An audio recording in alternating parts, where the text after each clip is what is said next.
The luxurious and well-appointed Costa Concordia. This company footage is how the ship's operators wanted the massive luxury liner to be seen. Only this is how the world has become so familiar with Costa Concordia.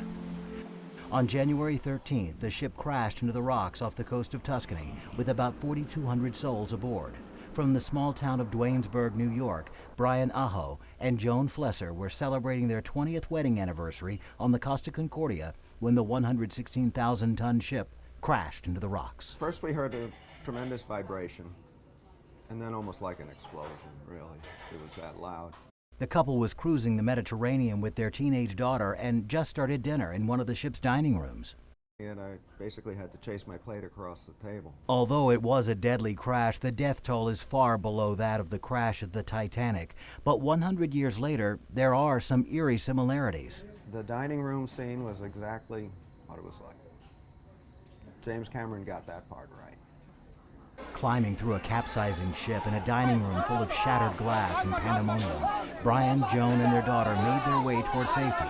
The problem on board the Concordia, no one knew where safety was. People were screaming, just groping everywhere. Instead, the family headed to the lifeboats. Brian searched for a bin with the few remaining life vests. He found one for his daughter, one for his wife, and one for himself. Due to the panic, 3 life vests weren't enough. As he's giving it to me, someone else is grabbing at it and literally ripped it. It ripped it in half. You heard the inside of the life jacket just go pop. Brian and Joan say gone are the days of an orderly women and children first mentality. It's now everyone for himself. You had no idea what they were going to do. Yelling, screaming, pushing, little children being crushed. As their daughter stopped to help a woman and child get the life vest sorted out, Mom and Dad were almost separated from their child. And I grabbed her ankles and pulled. And it was like, I wasn't leaving without her.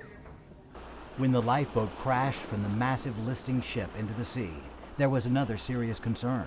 That you still had this building looming over you because we were on the downhill side. So you looked up and we were just, please disconnect us and get us away from it before it goes the rest of the way over, which it did by morning. Yeah.